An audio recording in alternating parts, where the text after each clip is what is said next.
So now let us see on how we can resolve the following vectors into components. Let's say we have, this is a vector.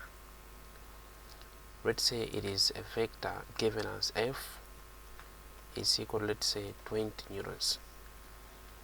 Let's say it is acting at an angle, let's say 20 degrees with respect to actually horizontal, that is x-axis. So how should you have it in our components? So first thing, where the vector is rooted from, you should have to develop the Cartesian plane at that point. So we'll have to develop the Cartesian plane from the point where the vector is emanated from. And now this is y-axis and this is the x-axis. And as you can see, the vector is in the first quadrant. And mind you, this is the first quadrant, and this is the second quadrant, and this is the third quadrant, and this is what we get as the fourth quadrant. Keep that in mind.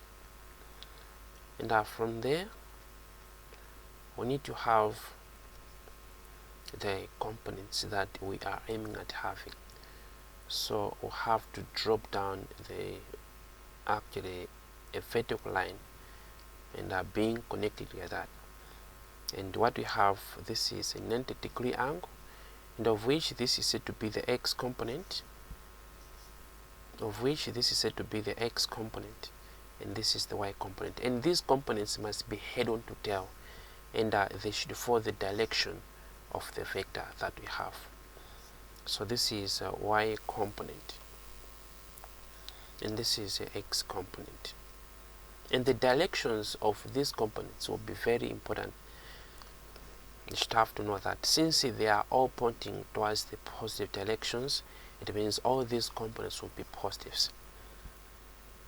So using the trigonometric ratios, you know what we have is a rectangular triangle, and where this is the hypotenuse and this is the height, and we can call this one as the base. Using the trigonometric ratios, let's think of having the x component. So now with respect to the angle 20 degrees, you know this is the adjacent and this is hypotenuse. And what is that? So in that case, it means we have it as a cos theta is equal to x component and divided by the hypotenuse, which is the vector, that is the force, of which the x component will have it as the force times the cos theta, and of which you have the force that is 20 newtons, and the times the cos theta should be cos 20. So what is a cos 20 degrees? And of which cos of 20 degrees, you know, has to be something about, so 20 times cos should be 20 times cos of 20 as well. Now have it as 18.8 newtons. So that is the x component. And how about the y component? You know, with this is the now opposite, and this is the hypotenuse, and of which that is the sine. So have the sine theta, which is y component, and that divided by, and that one as the force, and of which the y component will have it as, you know, force times sine theta, and that will be given as, you know, we'll have it as 20 times the sine of 20, that is 6.8. So 6.8 newtons. So this is the y component of the vector, which is the force of 20 degrees. And another name of the x component, it is said to be the horizontal component. It's said to be the horizontal component. It's said to be the horizontal component. And the another name for the y component, it's said to be that of the vertical component. So take note of that. And how about, let's say, if we have something like this? Let's say this is the case. Let's say we have a vector which is, let's say, a velocity of, let's say, 60 meters per second, and it is acting at an angle of, let's say, 10 degrees, and that is below x-axis. That is below negative x-axis. Let's say it should be something like this. So how do you think you can have that one? You know, principle remains the same. Where the vector has been emanated from, you should have to depict that one, you know, in terms of the Cartesian plane. So have something like this. Always think about the Cartesian plane, because it is the one that help you to depict how we should have the everything there. So now, as you can see, the vector is going towards this direction. It means its components also have to fall the same way, but they must be head-on to tail. Now we'll have it as something like this. Now what we have, it's a Lagrange triangle, and the components we have, this is the x component and this is the y component, and both components will follow the direction of the vector. Write that. So now what we have, it's x component and this is the y component. Using the trigonometric ratios, how should you have it? Now in this case, this is the adjacent and this is hypotenuse. So principle remains the same. So the x component, in this case we'll have it as cos theta, you know, is equal to x divided by, you know, should be the velocity, and of which the x component will be given as. Now since the x component, the direction is to the negative direction, therefore we just have to put the negative. So have negative v cos theta. So have the negative v cos theta, and that will be given as, so what is the, we have 60, we have 60 in the terms cosine, and that is now have negative 59 meters per seconds, and let's say it should be 0.1. Let me have it 59.1 meters per second, and the negative has been given because the direction it's towards the negative. And how about the y component? So the y component is also going down, which is the negative direction. Hence we'll have, you know, sine theta, that which is equal. By the way, this is the opposite and this is the hypotenuse, which is sine. So have it as sine theta. Let me just have to have it as, you know, the y component, you know, is equal to negative v sine theta. I'll just have that. Now have it as a sort of, should be 60 and a sine 10 degrees, and that is being given as the negative, that should be negative 10.4 meters per second. And so there's something you have to understand. This vector is in a third quadrant, of which all components are negatives, because in the third quadrant x values and the y values are all negatives. So no wonder it is like that. And let's say if we have something like this as well. Let's say we have a vector, and which is given as, let's say, acceleration, which is 5 meters per second square. Now how should you have to resolve that into components if that is the case? And let's say the vector is at an angle of, let's say, 20 degrees with respect to the horizontal axis, which is the y-axis. So you know, principle remains the same. Where the vector has been emanated from, we should have to develop the Cartesian plane. and for easy viewing. Now in that case, you can see this is that it has to be. Then we have to develop the right angle triangle from that point. So this is the right angle. Actually, this is the 90°, and this is the direction of the vector, and hence the components must follow that, and they must be head on to tail. Now as you can see, this is x component and this is the y component. Now all components are negatives because they are pointing towards the negative direction. The y component down and the x component this direction, and they are all negatives, and the vector is in the third quadrant as you can depict it here. Let's see how we can have it. So in this case, let's start with the x component, and there's something you should have to understand about this case. This is an angle 20°, and this is its opposite, and this is the hypotenuse, as you can see it. And by the way, that hypotenuse, it is of that actually a vector which is 5 meters per second square. So opposite hypotenuse, that is actually a sine. So as you can see there, x component will be given as the negative acceleration sin theta. This is because the angle is against actually x-axis, and such that if you use the trigonometric ratios, this is the opposite and this is actually hypotenuse. That is more of sine.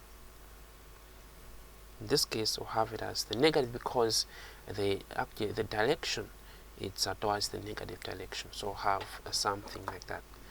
And then we have the acceleration, which is 5.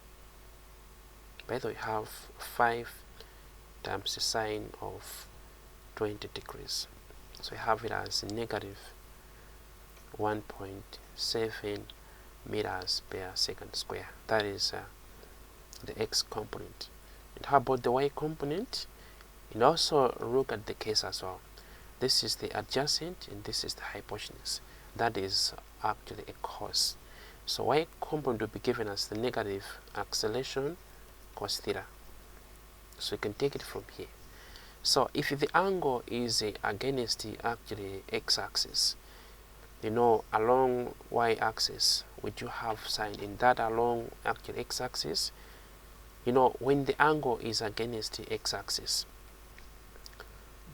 when resolving the vector into components, along x we do have a cos, and along y we do have a sine. And if the angle is against the actually y-axis, x component, it do have the sine, and likewise y component we do have cos. So just have to see whether the angle is against which axis.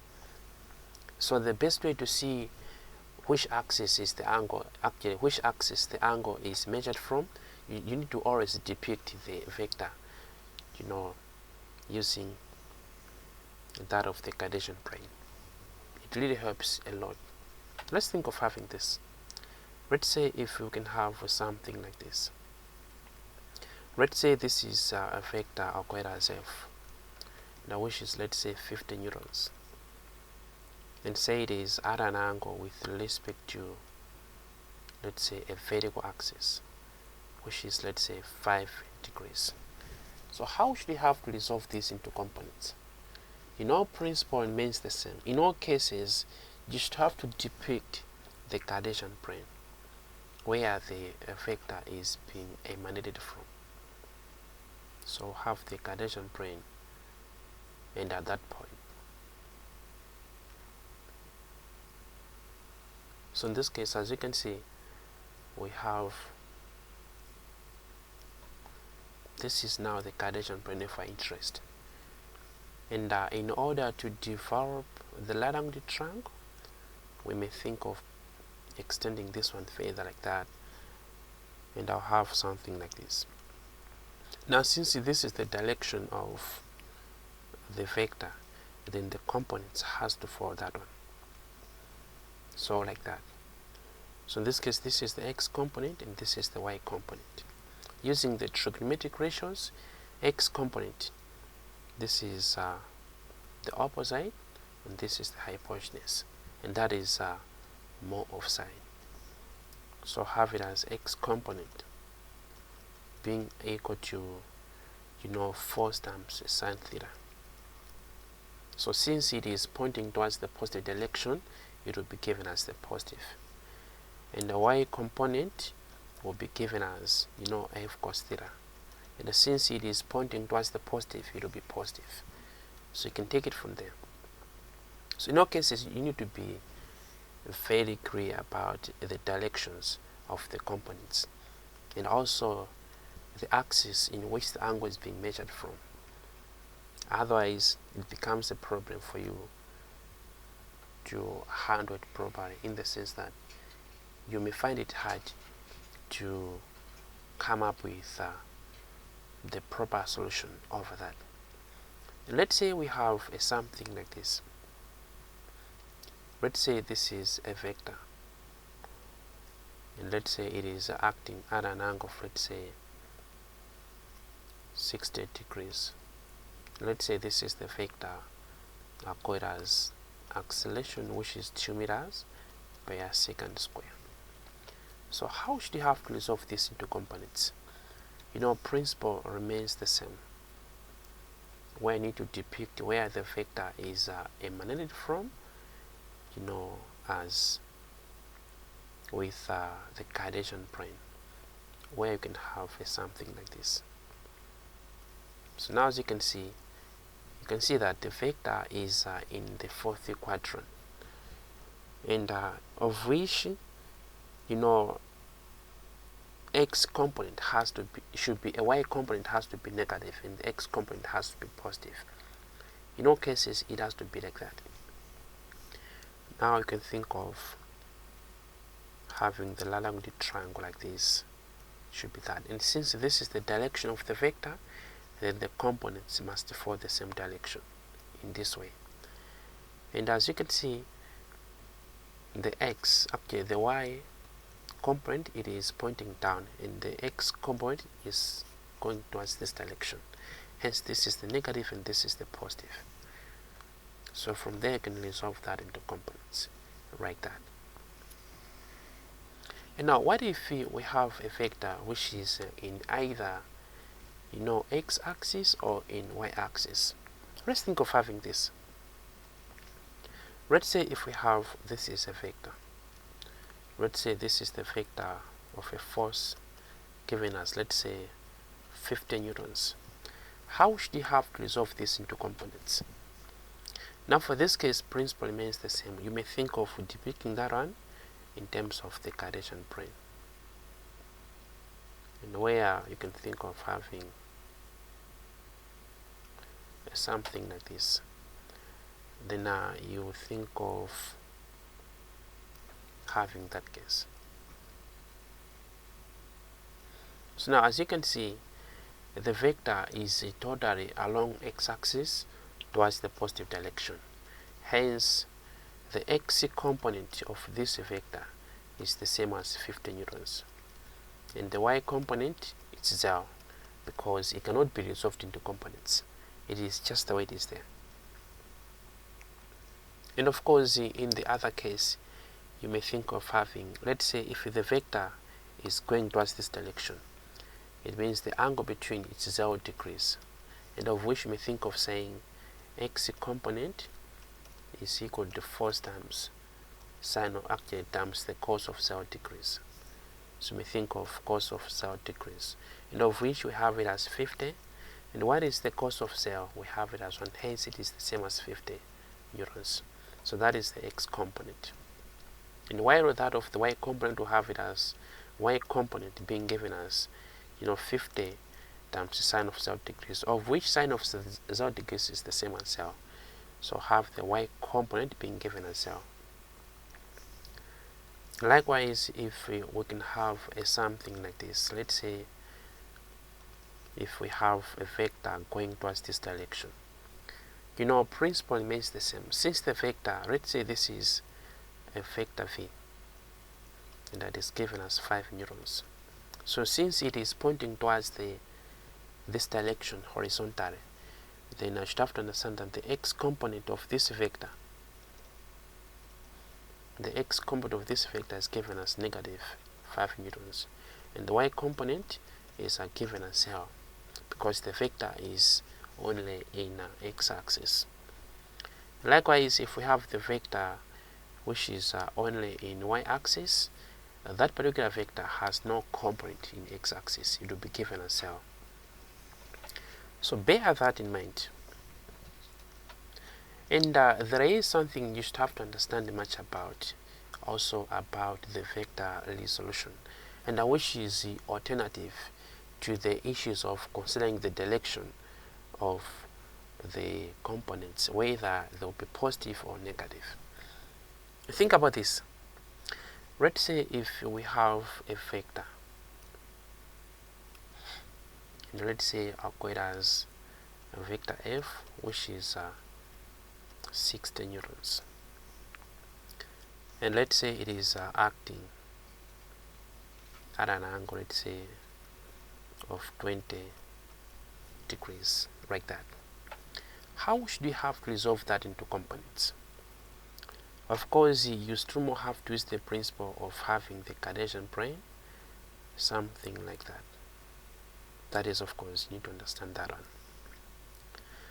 But as I already talked about it, in all cases, you need to come up with right-angled triangle, and you need to depict the directions of the components. Either we can have the negative component in whichever, or the positive component in whichever.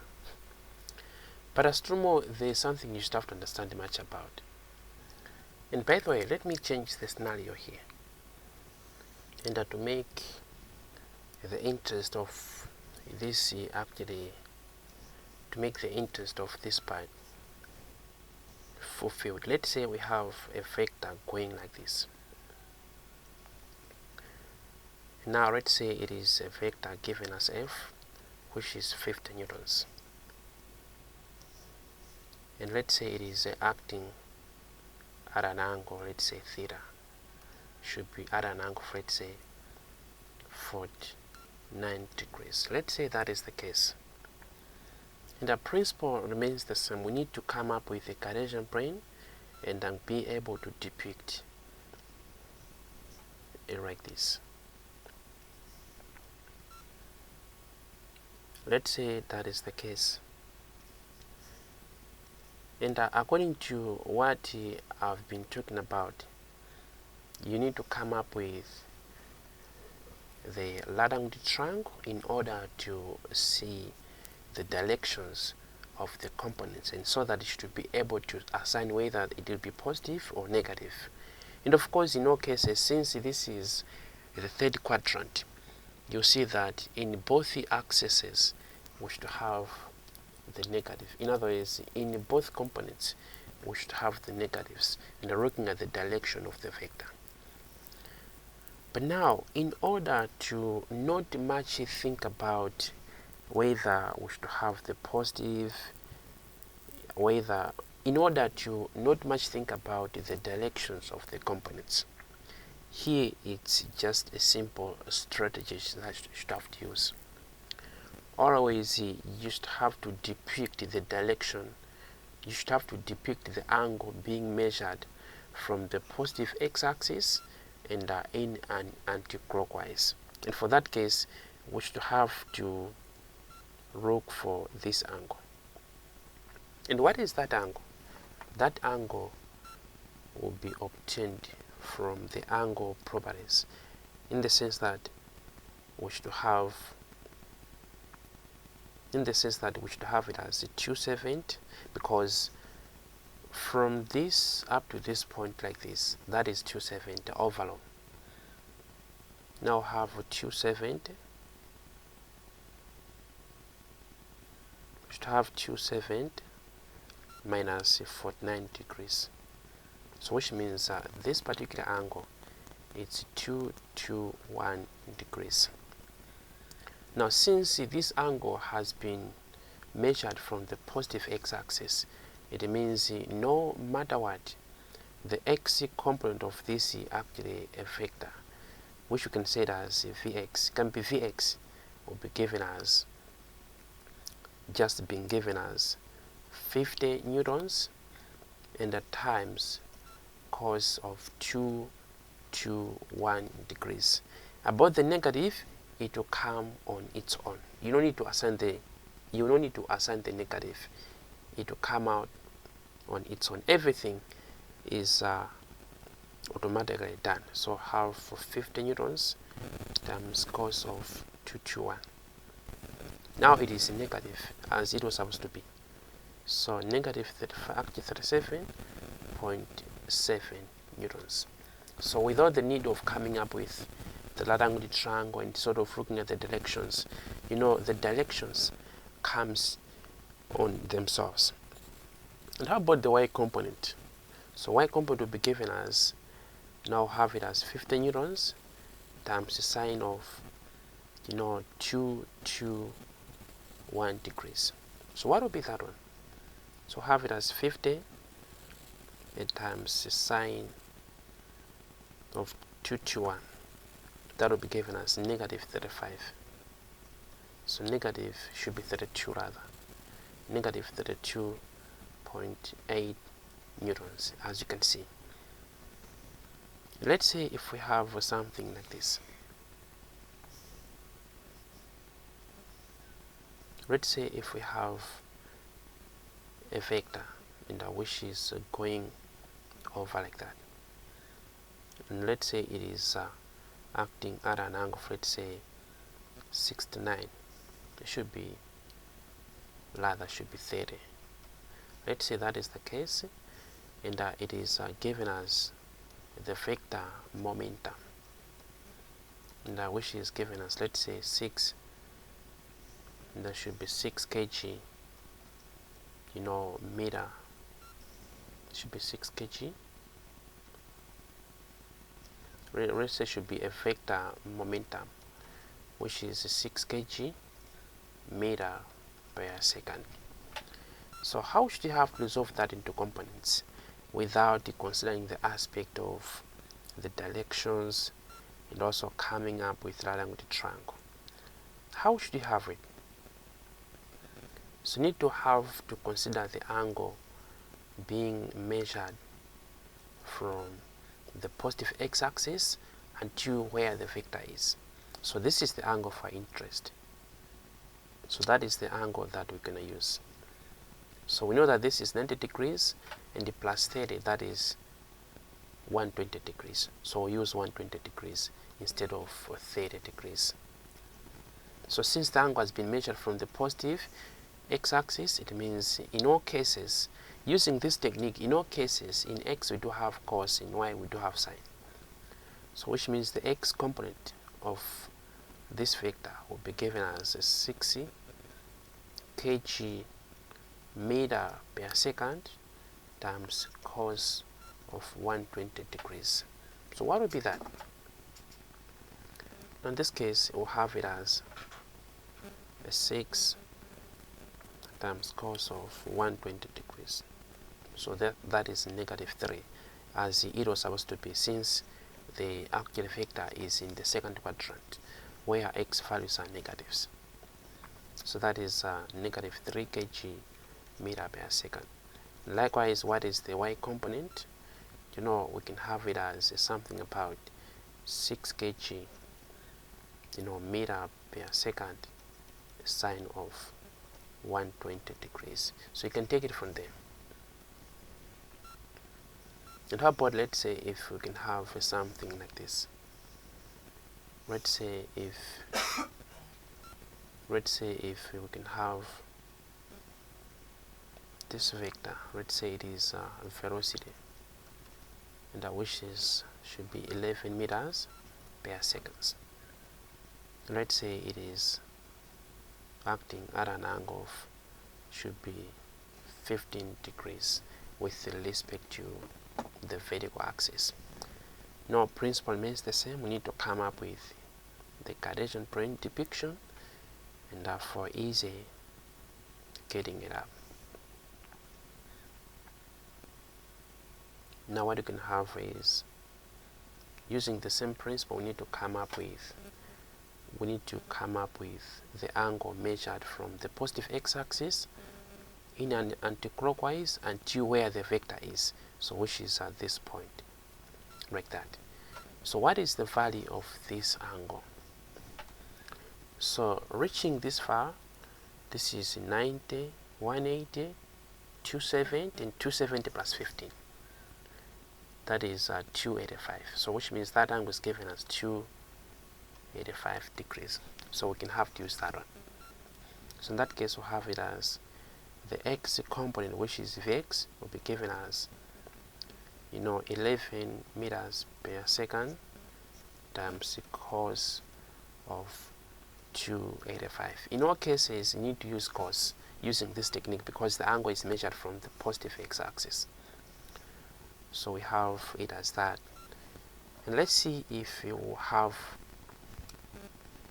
so in this case we'll have it as 11 times cos of 285.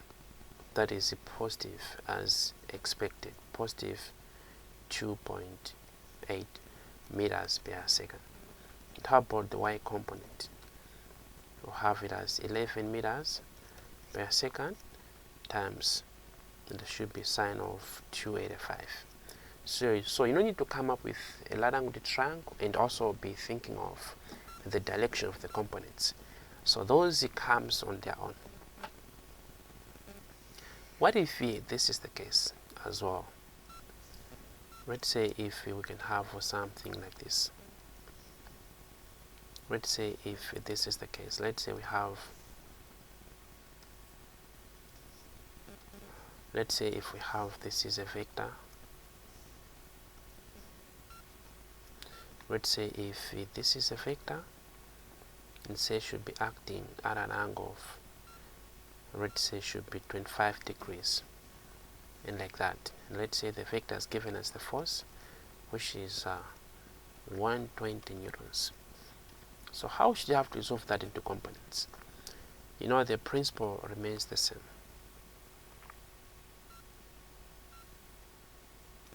We'll have to depict the Cartesian point like that. And since this angle is not measured from the positive x-axis, then we should use the same principle. We'll have to use this angle. So since the over of this one is 180 degrees, then we'll have 180 minus 25. That is adjacent angles. So 180 minus 25. That is 155. So this is the angle that will be used. So try to actually resolve that to components, and also try to have the following. And I resolve the following into components, either using the first technique or the second technique. Let's try the following. Let's say we have the first case, which is a force, which is 10 newtons at an angle theta, let's say 225, with respect to x-axis. With respect to x-axis.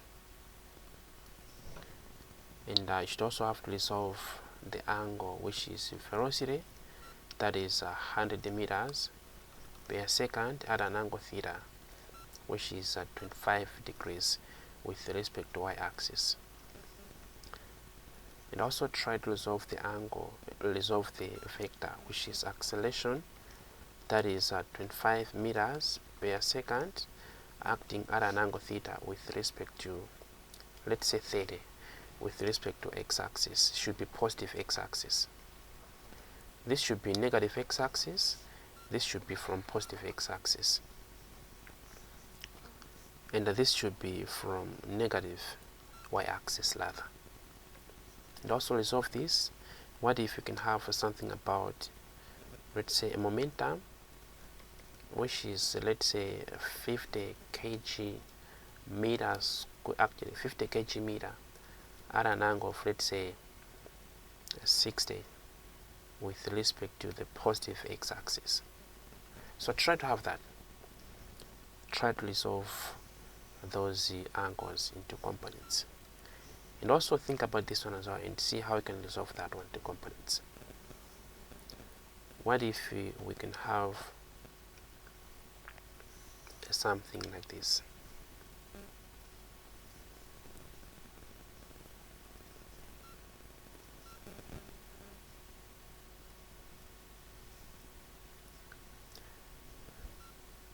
Let's say we have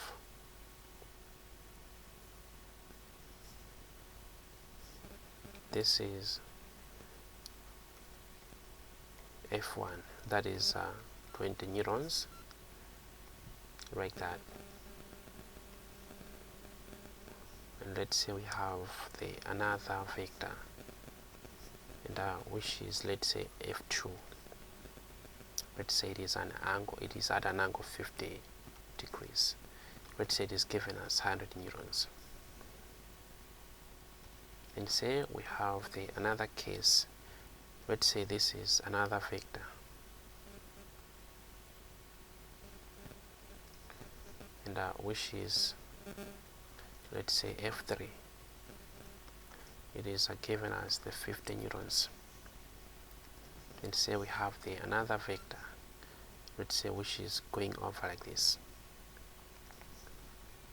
And let's say that is F4. It happens to be 30 neurons, and let's say it is at an angle of, should be 49 degrees. And let's say we have another vector, and which is going like this. And say like that, that is F5. And say it is given as 120 neurons, like that. And also think about this one as well. Let's say we have another vector, and which is going like this. Let's say it is given as F6. That is given as 69 neurons. Let's say it is at an angle of, that should be 45 degrees. Let's say that is the case. And let's think of having another vector that are going as this, and that is at an angle of, should be 51 degrees, like that. Let's say I'll go it as F7, and which is 11 neurons. So try to resolve these vectors into components if that is the case. So that's how we should have to understand about the vector resolution using the first case as well as the second case. So thank you, and don't forget to subscribe to my YouTube channel and for more updates. Thank you.